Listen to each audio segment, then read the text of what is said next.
রমজানের রোজার পরে যে সমস্ত রোজাগুলো সুন্নাত তার ভিতরে একটা হলো যেই মাসটাতে আমরা এখন আছি এর নাম কি মাস? শাওয়াল মাস। শাওয়াল মাসে নবী সাল্লাল্লাহু আলাইহি সাল্লাম 6টি রোজা রাখার ব্যাপারে উদ্বুদ্ধ করেছেন আমাদেরকে।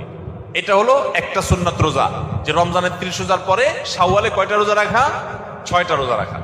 নবী সাল্লাল্লাহু আলাইহি সাল্লাম বলেছেন, মান সামা রমাদান, যে ব্যক্তি রমজান মাসে রোজা রাখলো, সুম্মা আতবাহু সিত্তাম মিন শাওয়াল, রমজানের সব রোজাগুলো রাখার পর যে ব্যক্তি শাওয়াল মাসে 6টা রোজা রাখলো, কানা কাসিয়ামিদ দাহর, ওই ব্যক্তিকে আল্লাহ তাআলা সারা বছর রোজা রাখার সওয়াব দান। তাহলে রমজানের 30টা রোজার সাথে শাওয়ালে যদি 6টি রোজা আমরা প্লাস করি, তাহলে এই 36টা রোজার বিনিময়ে আমরা সারা বছর রোজা রাখার সওয়াব পাবো। কিভাবে? অনেক স্কলারগণ বলেছেন, আল্লাহ তাআলা সাধারণত নেকামলের সওয়াবকে 10 গুণ বাড়িয়ে দেন। সাধারণত কয় গুণ বাড়িয়ে দেন?